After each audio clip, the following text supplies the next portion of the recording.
Esto es Tribuna Pública por la Televisión Pública Paraguay. Estamos analizando la realidad de los pueblos indígenas o pueblos originarios.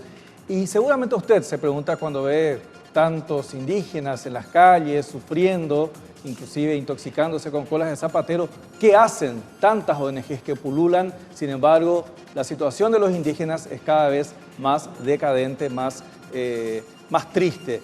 Son temas que estamos analizando aquí en Tribuna Pública, María Luisa. Muchas veces parece que no tenemos en cuenta que cada uno de los indígenas es un individuo a pesar de pertenecer a una comunidad y cada quien tiene la soberanía, la libertad de tener la postura política que más quisiera adoptar. Muchas veces creemos que ellos actúen como en masa, como si fuera que uno tiene que pensar exactamente igual al otro. Eso nos decía en el bloque anterior María Luisa Duarte. Vamos a un BTR preparado por Clara Páez y Víctor Valdés. Según la Dirección General de Estadísticas y Censos, el 100% de los nativos del Paraguay vive bajo la línea de pobreza y de los mismos un alto porcentaje se encuentra en situaciones de extrema pobreza. Nuestros siguientes invitados son Luis María Fleitas Vega, ingeniero agrónomo de la Universidad Nacional de Asunción. Él es máster en Desarrollo Técnico Superior en Electricidad, cursante en la Maestría de Planificación y Estrategia, docente universitario, columnista del diario ABC Color y conductor de varios programas radiales, escritor, autor de 7 libros publicados, exmiembro de la Asamblea Universitaria y Consejo Superior Universitario de la Universidad Nacional del Este, ex superintendente de Energías Renovables de Itaipú. Bienvenido a Tribuna Pública, señor Luis. También está con nosotros Leonarda Duarte. Ella es promotora comunitaria de la Secretaría Nacional de la Niñez y Adolescencia, es artesana. Está desde el 2009 en la Secretaría Nacional de Niñez y Adolescencia, es estudiante de Comunicación para el Desarrollo de la SICOM. Participó desde los 20 años de la Convención de los Derechos de los Niños y está con nosotros también para dar su opinión, su postura sobre estos temas de interés ciudadano. Ella es del pueblo Ayé. Bien, y cuando hablamos de pueblos, Miguel, Oscar, Milner, es tan importante porque nos decía hace rato Leonardo de que inclusive en el mismo censo a veces se discrimina a los indígenas. Sí, en realidad esa es una constante. Es más, hay que ver cómo se hizo este último censo indígena y con qué elementos se trató de medir la población indígena y su situación, o sea, qué instrumentos aplicaron. A mí me gustaría preguntarle a Leonarda, Leonarda, Bueno. Denio artesana. Artesana, hay si comba si tender es chape pueblo indígena, cuera pueblo originario, cuera cultura. Oye, en Buahía me voy a tu ojo. Va, y si tendres esa upea jina ko anga ko pendere ko epe wera japejina. Bueno, como artesana, yo bueno, oye fortalecer a la artesanía, pues no oye perder paya, porque es tama y oye perder mava. Sobre todo acher en Viapó, sobre todo pe iraitú, mi abuela ante oyapo ayepa, mi no niño gato y pecha a televisión oye jape, o sea, mi cañen batañan de huio hoy. Entonces ya fortalece jangua o ya recupera jangua ye, ya va a poner a upeare.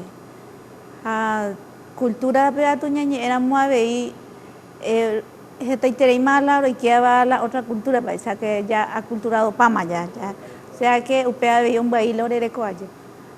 Hija isa curi de hoy eres que na cuya y curi eres la pe ore ya posee pe, o sea que repota. O sea que andas ahí pe en la pe ya adaptado ore sino repota orero ya de aprender año.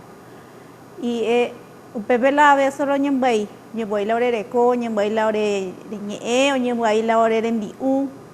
Entonces a ver upepe había y que más ya la otro reco. Ña mombarete jamás, ña va a puana upear.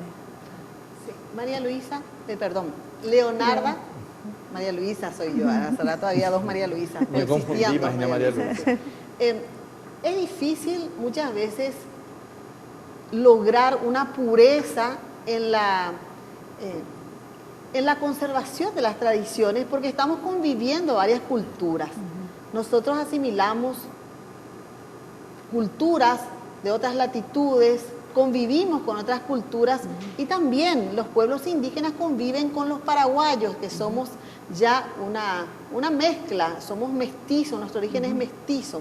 Hemos invitado por eso también al ingeniero agrónomo Luis Fleitas, que tiene una visión de cómo podemos conciliar el mundo globalizado y también que nuestras actividades, muchas veces diferentes a las de ustedes, puedan conciliarse en un mundo donde tenemos que convivir. Ingeniero Luis Fleitas. Sí, yo quisiera ir un poquito más lejos, porque normalmente nosotros estudiamos los efectos y pocas veces las causas. Si nosotros partimos de una constitución que desde la primera letra ya trata sobre la igualdad de las personas, voy a poner un ejemplo.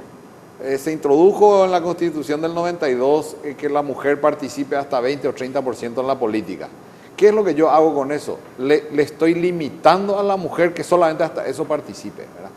En cambio, si yo no pusiese ese artículo y diríamos que todos somos iguales ante la ley, yo creo que ese es un concepto errado en el esquema antropológico. ¿Por qué? Porque los recursos son finitos, los recursos forestales, las selvas se están acabando, estamos consumiendo todo. Entonces los pueblos originarios se ven obligados por el propio esquema del modelo de desarrollo occidental de subirse en el tren del desarrollo. Entonces ahí es donde cabe preguntarle a las comunidades, a los pueblos originarios, qué es lo que ellos quieren.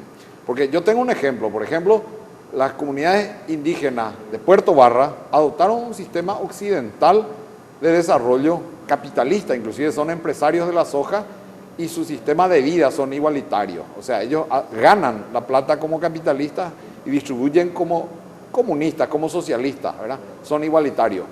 No así la comunidad de Cuentubul, que me estoy enterando a través de uno de sus líderes, que tienen un concepto diferente. Ellos explotan, por ejemplo, la selva, tienen hierba orgánica y exportan, y ese es un modelo diferente. Entonces, yo creo que esa igualdad que la Constitución nos da, tiene que ser total y que los pueblos decidan qué hacer.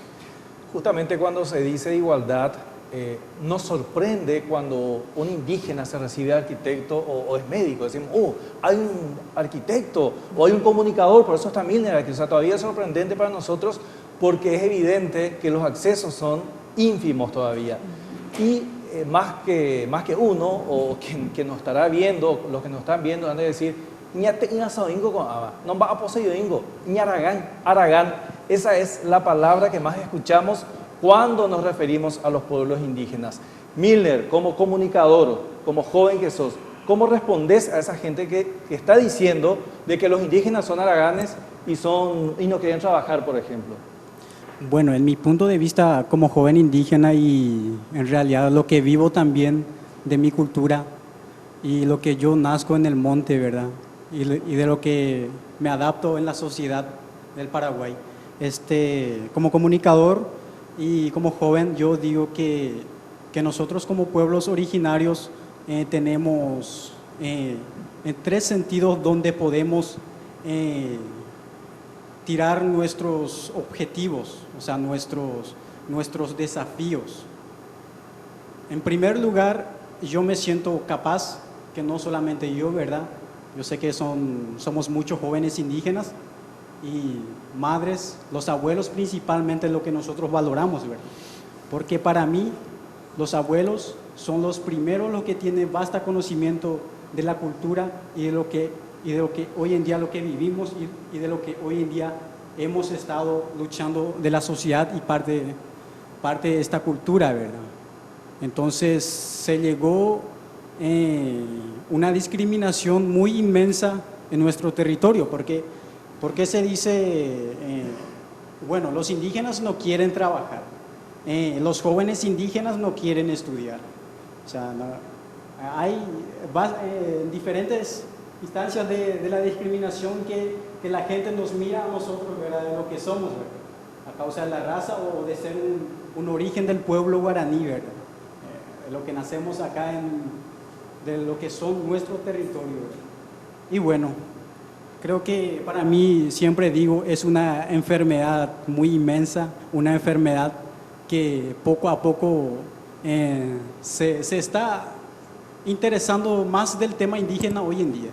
Sino, lo que yo quiero decir, no somos un Naraganes, no somos un estúpido, hablamos nuestros idiomas, hablamos en guaraní, hablamos en español, quizás un poco de inglés, ¿verdad?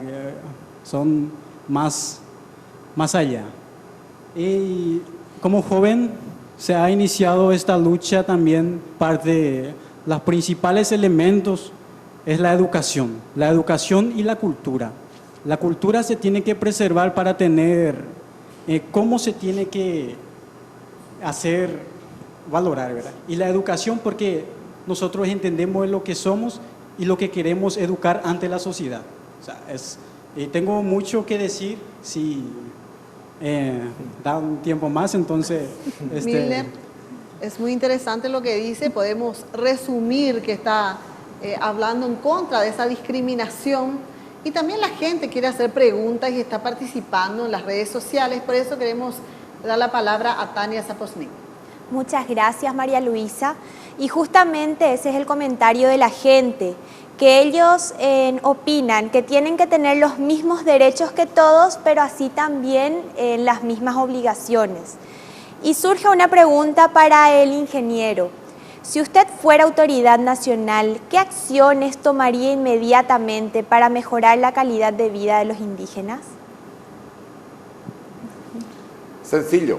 Nosotros tenemos un modelo universal para los que nos confesamos cristianos, que son los 10 mandamientos, ¿verdad? Que vino Jesucristo y redujo en 2. Amarás a Dios sobre todas las cosas y a tu prójimo como a ti mismo. Nosotros, nuestra Constitución del 92 es reglamentarista, está atomizado en miles de reglamentos. Yo reduciría en 10 artículos nuestra Constitución Nacional. Y al hablar de igualdad de derechos, entran iguales todos los pueblos indígenas, iguales las mujeres, ¿verdad? Ya no discriminar esa cuestión de género, no. Somos todos iguales ante Dios y ante la ley, ¿verdad? Entonces, para mí, el primer principio para mejorar la calidad de vida de los pueblos indígenas es que haya una igualdad total. Por 2 motivos básicos. Porque somos iguales ante la ley y ante Dios. Y segundo, porque los recursos finitos están acabando y tenemos que, manteniendo nuestra diversidad cultural, todos usar el territorio nacional. Porque una nación, la nación paraguaya, está conformada por varios pueblos indígenas, pero compartimos 406.572 kilómetros cuadrados. Entonces, esa desigualdad que existe, donde un solo ciudadano tiene 1 millón de hectáreas mecanizadas en la región oriental y pueblos enteros originarios que eran reyes de esta tierra no tienen nada. ¿Te referís Entonces, a Tranquilo Favero, Fleitas? Sí, ¿por qué no? ¿Por qué no decir nombre y apellido? Creo que es el único que tiene tantas tierras mecanizadas en la región oriental. Digamos, nombre y apellido. Sería bueno que después del corte hablemos de qué opinan, de qué opina también Leonarda sobre los cultivos, los grandes cultivos de soja que existen en la región oriental y también en la región occidental. Luis Fleitas, me parece que no estás a favor de la discriminación positiva que necesitan muchas veces los más vulnerables. Consideramos que existen pueblos que son más vulnerables que otros, que existen seres humanos, como por mucho tiempo hemos sido discriminadas las mujeres, existen niños que necesitan una discriminación positiva en el sentido de no tomar taxativamente aquello de la igualdad, porque necesitan ser protegidos en su integridad física. Después del corte volvemos con Tribuna Pública.